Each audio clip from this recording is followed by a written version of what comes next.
Tarrant County Master Gardener Association has partnered with the Tarrant Regional Water District to encourage water conservation. TRWD maintains 4 area lakes and pipelines needed to provide surface water to local water treatment plants so they can clean that water to meet drinking standards for our communities. There are currently 2.3 million people living in Tarrant County, and this is expected to double over the next 50 years. At SaveTarrantWater.com, you can sign up for free weekly watering advice custom to your location. There's also an event calendar where you can find information about future classes and workshops. So be sure and check out SaveTarrantWater.com to sign up for their free services. Thanks for joining us tonight for our Tuesday evening garden chats.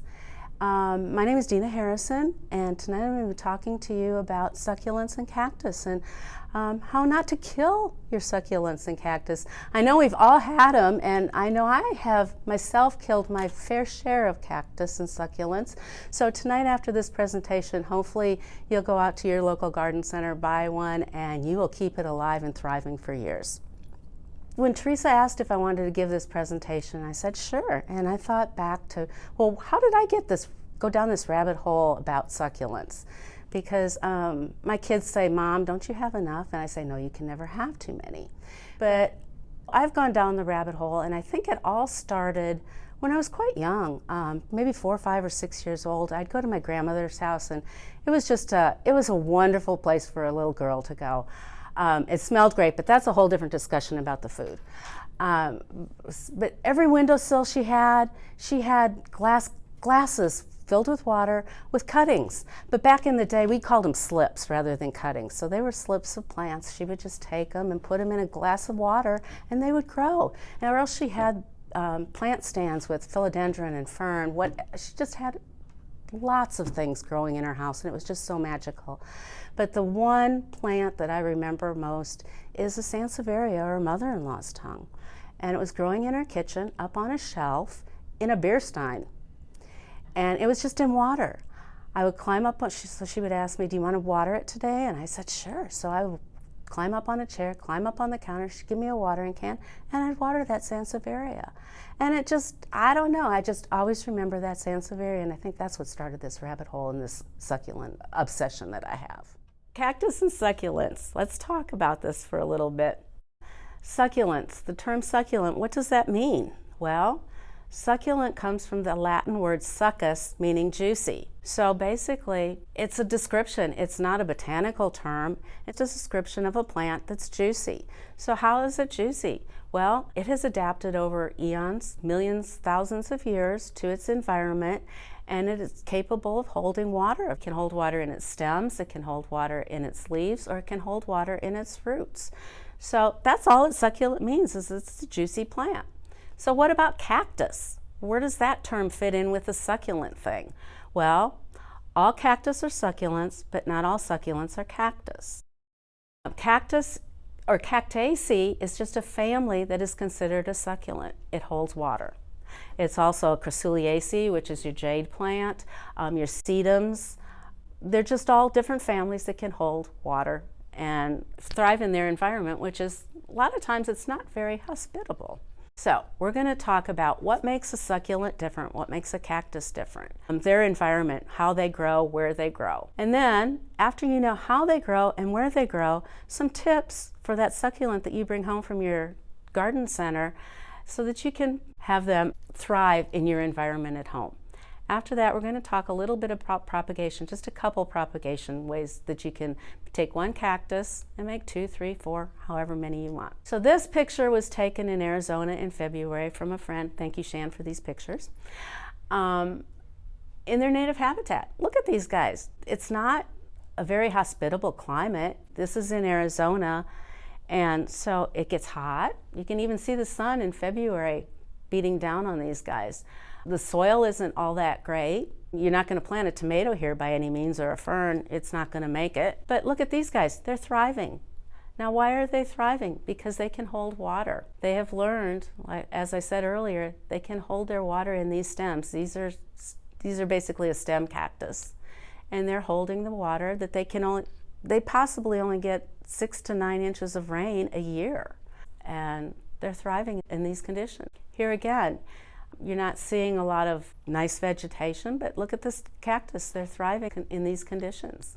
A little bit of trivia. Did you know that cactus are native to the Western Hemisphere? You can find them all the way from the US-Canada border all the way down to Patagonia. They're most heavily concentrated from northern Mexico down to the northern part of South America. Some cactus were taken to Australia to be naturalized, and now they're trying to get rid of them. They're just weeds. That's a little bit of trivia for you. We're going to talk cactus now, not succulents, but just cactus, the family of cactus. They only come in 3 forms or 3 shapes. This is Cereus peruviensis, or a spiral cactus. And the cactus that you saw before this were also the column type cactus. And in this one you can see the other 2 types of forms of cactus. Here's a globular cactus, and here's a paddle or pad cactus. And these guys are agaves. And look, they're rosettes, so they're not a true cactus, but they're an agave. And you can see these spines, and the spines on cactus are modified leaves. Over millions of years, they have modified to get rid of their leaves and do spines. We'll talk about what the spines do, these modified leaves. And here you can see these agaves. Now, something cool about cactus, you can pull these spines out. And if any of you have ever handled cactus, you know that they'll find your fingers in a heartbeat. They can be pulled out. But these agaves, I don't know if you can see, like right here, there's a spine. There's some spines along here. These spines, they're attached. They're not going to be able to be pulled out of these succulents or of these agaves. But a cactus, the spines will come out and they will find you, trust me. A tip on how to get rid of spines, if you can't see them, take a piece of duct tape, put the duct tape over where you think the spine is and pull the duct tape off, and sometimes the spine will come out. Or you can even use glue. You can put glue on your finger and then pull the glue off. I've had it work, I've had it not work. You can try it, it's worth a try. Did y'all know that the prickly pear cactus is the state plant of Texas? We all know that the state flower is the bluebonnet, but the state plant is the prickly pear. Here you can see the spines on it. I wouldn't want to touch this one, but right here, you can see these little tufts where the spines come out. Those are called areoles, and that's where spines come out. That's where the flower will form. That's where a new pad will come out. You can see right here, there's a new pad coming out right here. And where roots will form. I don't know if you've ever seen a big clump of prickly pear cactus and they just fall on the ground, and you might want to pick it up. I won't tell you how I've done that before, but the roots will form there too. So this is a prickly pear cactus. Now look at this prickly pear. Isn't this interesting? It looks like it's got some kind of mold or fungus growing on it, but no, it's called the cochineal bug. And they only grow on prickly pear cactus. And so why is this interesting? Why am I showing you this? Look, this isn't the blood from the cochineal. When you smush it, it gives off this red dye color. Now, when the conquistadors came over to Hispaniola, Mexico, the islands in the Caribbean, South America, the indigenous people were wearing these beautiful red-colored robes and clothing. The Europeans did not have anything like this. This was before red dye number 5 and all the synthetic red dyes. But they did not have any natural dye that gave you this red color. And it comes from this little bug, the cochineal bug, that only grows on the prickly pear. The dye itself is called carmine. It's not called cochineal, and it's food grade safe also. Up until the 60s, you could find this carmine dye in your jellos, in cake mixes, whatever, but then the red dye number 4 came out, red dye number 5 or whatever, and they went away from it. I've looked everywhere in the grocery store, anything that I could possibly find that would have a red dye in it, looking for carmine, and I couldn't find any. You may want to go to more of your natural grocery stores, you may be able to find some. I'll show you later in the show and tell part. I have a red food coloring that I bought on the web, and it's called Carmine Red. And also you can buy it on the web. I don't know if you can buy it in stores, but you can buy the carmine dye that you can color your clothing with. There is one place that you can find carmine dye pretty readily, and it's in your makeup. So next time you go to the makeup counter, and I've got some here. When we do show and tell, when I show you propagations, I'll show you, you can find carmine in your makeup. So that's pretty interesting. So that's a little bit of trivia. Okay, so what do we have here? We have a column cactus. This picture was taken down in Corpus Christi at the Botanic Gardens. And we have some cactus growing. And look at the soil. I mean, again, the soil is rocky. It's well draining. Cactus need very well draining soil. We'll talk about that a little bit later, but look at the rocky soil. It's propped up. Well, why is it propped up? Cactus don't have long tap roots. You pull up a dandelion, you get a really long tap root, or a carrot, which is a tap root. But these guys don't have long tap roots. They have fibrous roots that are pretty close to the top of the soil. So this guy needed to be propped up a little bit. Let's talk about this guy. So again, the rocky soil, and this is a cactus. And well, what's so interesting about this one? See all these ridges in here? Those are called tubercles, and these tubercles can expand and then contract. Expands when the water's plentiful. It's kind of like when you go to Thanksgiving dinner. How I do it is I put on my fat girl pants so my waistband can expand. So these guys have an expansion. It's kind of their waistband. These guys look like they need a little bit of water too. But let's just say it's raining right now, and these raindrops are coming down, and look, they're being caught in all these little nooks and crannies of this cactus. And then after it's done raining, they're going to drip down into this soil, or this substrate. I don't even like to call it soil. It doesn't look like soil. And they're going to fall right down here. And those roots that are pretty close to the top of that soil, they're going to catch it. So they catch every drop of rain that they can possibly get, so that they can hold that rain into these stems and live all year. And the soil, it's rocky, it's sandy, it has to be well drained, and this is what it looks like. Okay, now we've talked about arid and semi-arid cactus and succulents. So let's talk a little bit about rainforest cactus and succulents. Did you know that you could find cactus and succulents in the rainforest? This is a picture of a Thanksgiving cactus. Now, did you all know also that there's Thanksgiving cactus, Christmas cactus, and Easter cactus? The Thanksgiving cactus and the Christmas cactus are native to the rainforest in Brazil. And what they are is they're epiphytes. So these guys, their roots attach to a tree, and then the plant grows down. So the roots are top and the plants grow down. So that's why your Christmas cactus, they fall down over the pot, or your Thanksgiving cactus fall down over a pot. I'm sorry, this isn't the best looking plant that I have in my collection, but my cat just somehow loves to take this plant, pull it out of its pot, play with it for a couple minutes, look at me, and walk away. So I really need to put it in a room where he doesn't go, but oh well. So you can see here, this is a cactus, so you can see little spines coming out of here. You can see, I think this is a bud, and you can see right here too, these are little areoles, and this is a new pad coming out. And you can also see the roots coming out. So epiphytic cactus, why do they need to store their water? Well, they're not anchored to anything. They just get water when it rains, so they have to be able to store that water somehow, and they store it in their pads. And you can see the middle vein going right down here. Now look at this. This is a Thanksgiving cactus. See how pointy it is? This is a Christmas cactus. See, it's not as spiky. And most of the time when you go to a garden center, this will be sold as a Christmas cactus, but it's really a Thanksgiving cactus. And this is your Christmas cactus. And now this is a spring cactus or an Easter cactus. I just watered it. You can see the water off of here. And a difference between a Christmas cactus and a Thanksgiving cactus is the flower. If you're familiar with the Christmas cactus or Thanksgiving cactus, their flowers are elongated. They're pretty long. These guys you can see this one up here.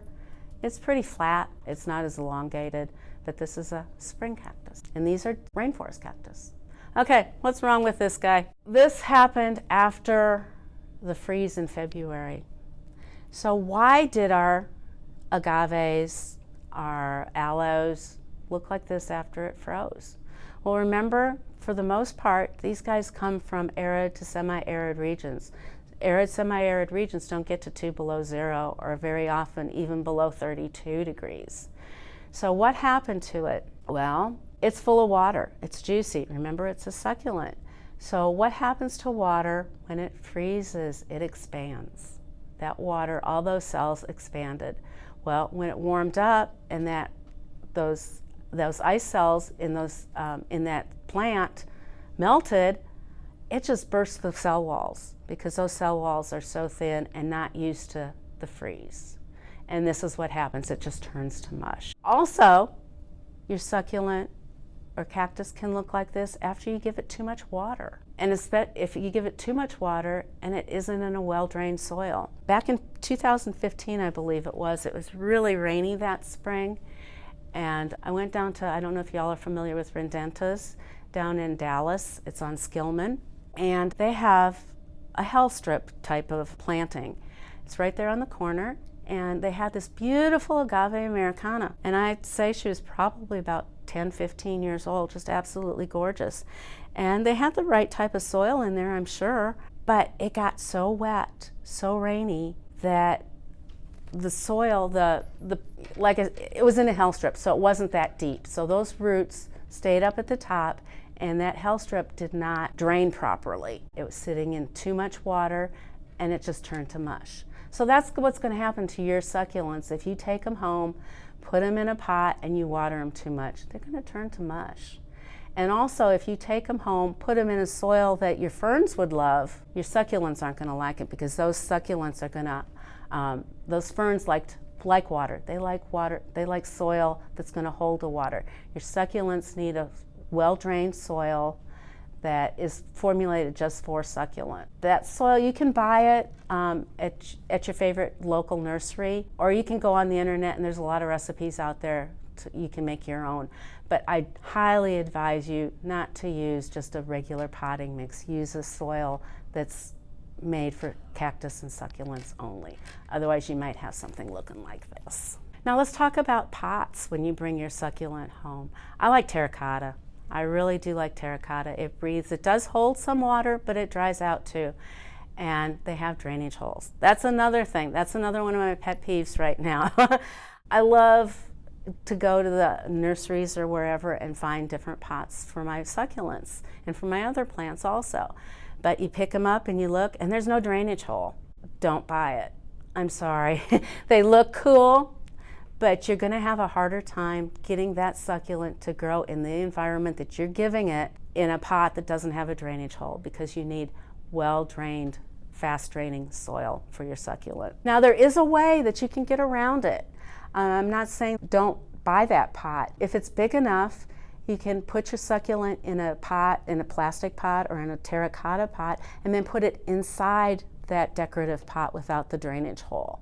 But when you water it, you're going to have to take it out of the decorative pot, water it, let all that water drain through, and then put it back, because you don't want any of that drainage water to sit in the bottom of that pot so that your succulent can take it back up. If there's anything that you learned tonight, please put your succulents into a pot that has a drainage hole and use the correct soil. Okay, what's wrong with this picture? These are cool, right?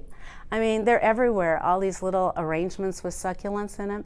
Well, I didn't pick it up, but I do know that I didn't take a picture of the bottom of this, but first of all, it doesn't have a drainage hole. And succulents don't like to be crowded, believe it or not. This looks great now, but maybe in a couple weeks, couple months, it's not going to look so good, because these guys are going to be fighting for space and fighting for soil. Buy it at your own risk, but they're cool. You can also find all these beautiful arrangements, like pieces of wood with succulents in them for tablescapes.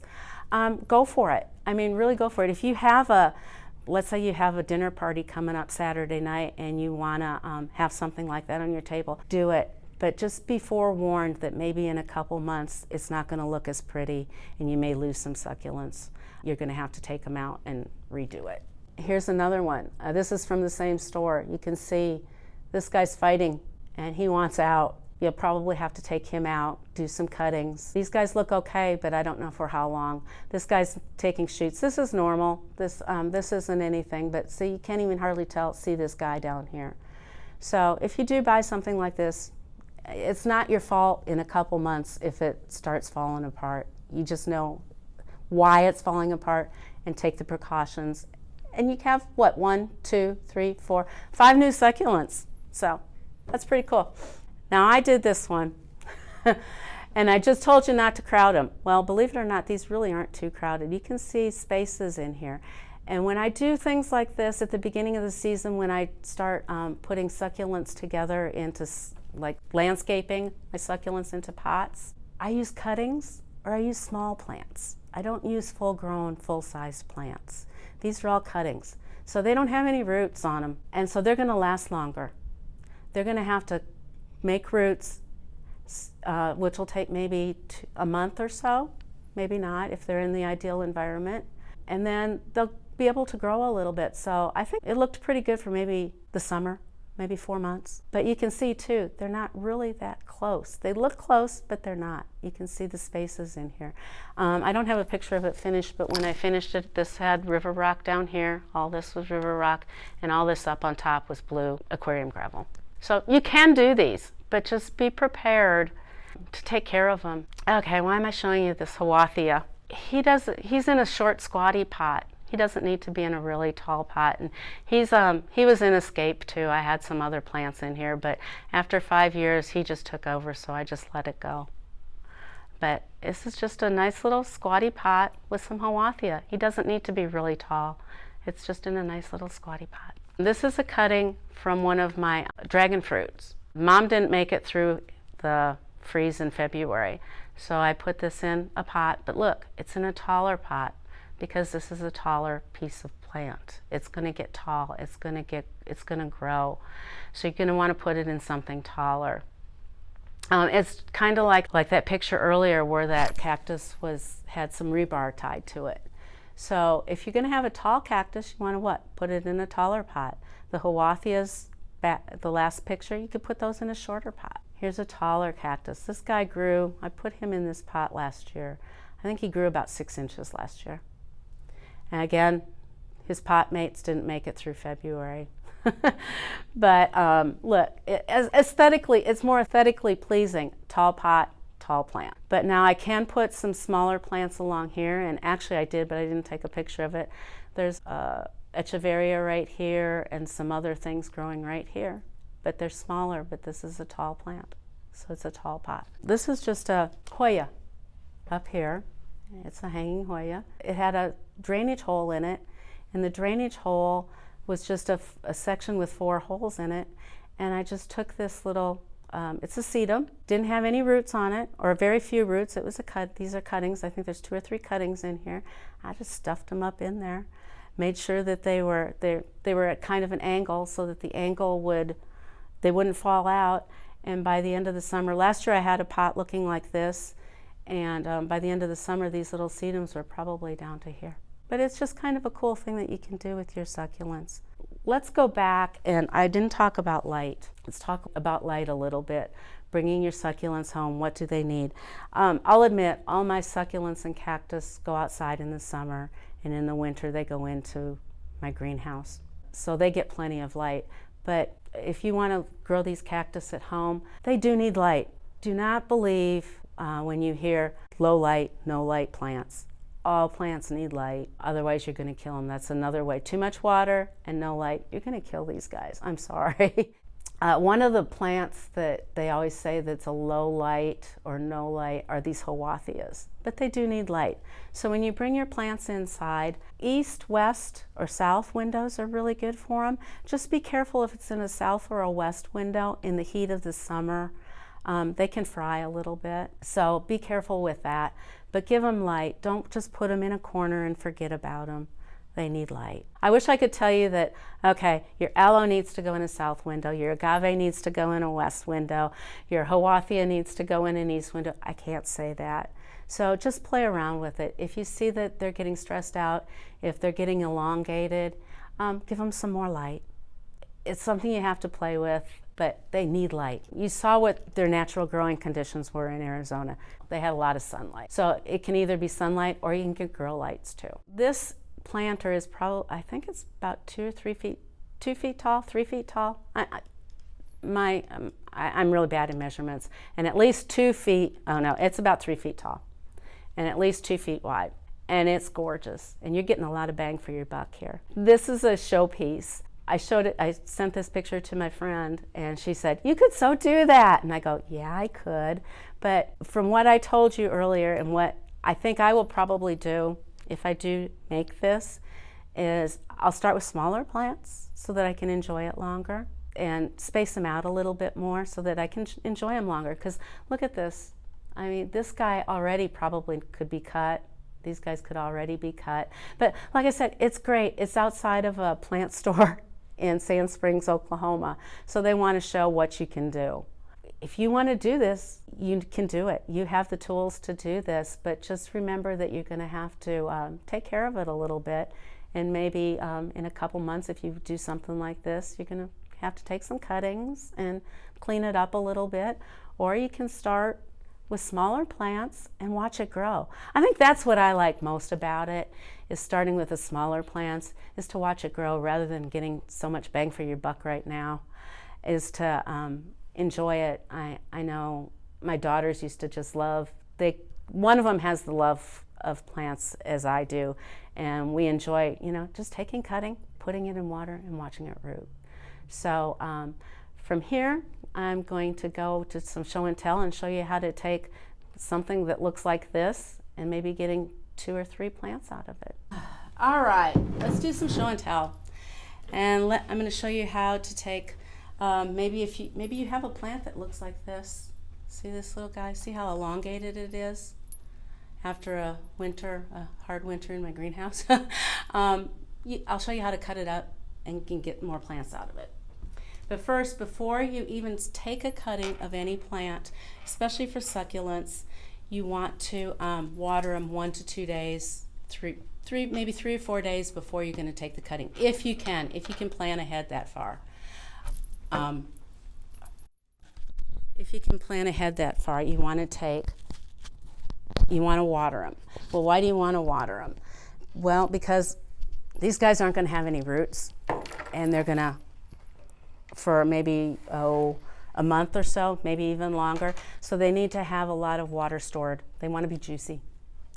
As their name says, they're succulents. They want to be juicy. So first of all, water them thoroughly a couple days before you're going to take the cutting. If you can plan ahead. I don't plan ahead, but it's a good thing to do. Then I'll show you we're going to do a little bit of anatomy of a plant. We'll just take this guy right here. Okay.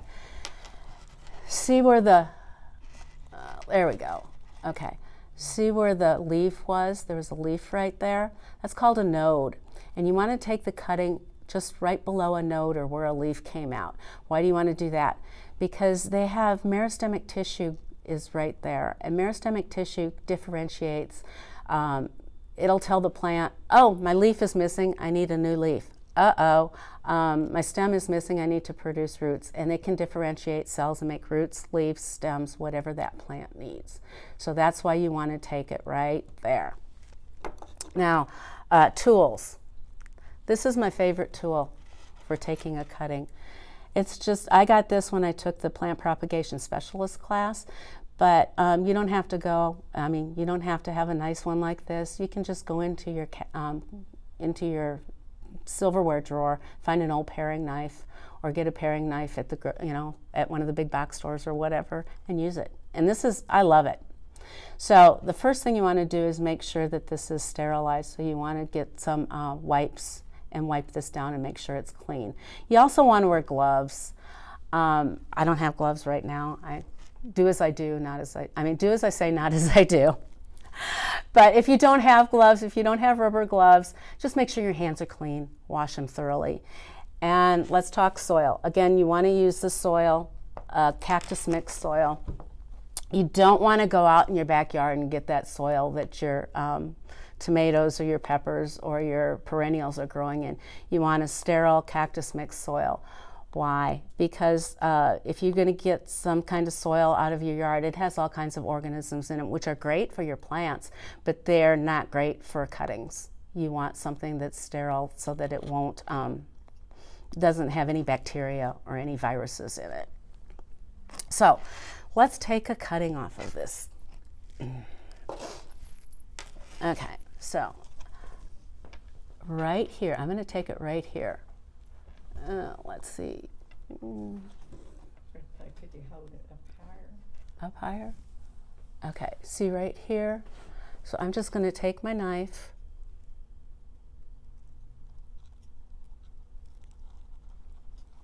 Okay, I'm just going to do it back here. I'm sorry. I've got a cutting. Okay, see now, see this pretty little rosette here? So what I'm going to do next, okay, and look, and this is another thing for cactus and succulents. Okay, see how it's juicy right here, the stem? You want to harden this off. So I'm going to set this aside. I'll put it in the soil right now and show you how to do it. But really what I want to do is put this aside and let it harden off or scab over. Why do you want it to scab over? Well, it's juicy. All this, it's going to take up, the dirt's going to get in, well, the soil's going to get in there, and it just gives it a better chance if it scabs over. Let's see if I have a piece of something that has a scab on it. Okay, I don't know if you can see this, but it's kind of dirty too. But it's all dried up and shriveled, kind of, the stem, the bottom of the stem, so this one's ready to go. So what I would do with this guy is I'm going to take off the leaves. I'm just going to kind of, let's see if you can see this, just kind of twist them off and save the leaf. Twist it off and save the leaf. Now that looks pretty good. I might take this guy. Well, this is the next one in this row. And you want to do this and let all those wounds scab over too. So you don't want to let this scab and then, 2 days later when you're going to put it in the soil, take all of these off, because see, these all need to scab over too because they're going to be underneath the soil. A rosette like this doesn't need a whole bunch underneath the soil. This is probably way more than it really even needs. So all you have to do, let's say it's scabbed over, put it in damp cactus mix, and voila, in a couple weeks, you will have a rooted plant. Okay, so let me show you what to do with these leaves. Oh, and the stem, look at this stem. Don't throw this away. You can take all of these leaves off of here, and look what happens. You can just set these leaves right on the top of a soil. You don't even have to put them in the soil. You just put them on the top of the soil. And I don't know if you can see this, but look at all these little leaves, like this guy. Look, it's got a little plantlet on it, and the leaves, and the babies. This guy came from this plant. I mean, these leaves just fall off. I mean, yep, see, just fell off, just like that. This is a jelly bean sedum. And so now I'm a little bit over the top with my plants. So when I see a plant like this, I see something, I see one plant, I see 2, 3, 4, 5, 6, I see all kinds of plants in this plant. I've already taken one cutting off of it. And as you can see, I have all these little babies here that have already fallen off. So one plant, you can get I could probably get 10 plants off of this one plant. And as far as, I told you to save this stem, look what happens. I cut, I don't know when I did this, but this looked like that pretty much. It's a different plant, but look, there's a baby coming up right here. And so this is probably big enough that I can take a knife, cut it off of there, or even keep part of the stem, and I have a new plant. And here's another one coming up. Oops, I got some. These guys were outside, as you can see. There's another baby underneath there. So, and all these leaves, I can take these leaves off, start a new plant. Here's a stem. Look at this stem. Oh, and here's some string of pearls. All I did here is, I think it was a cutting that I got, and all you have to do is anchor them on top of some soil, and then I have some wire in here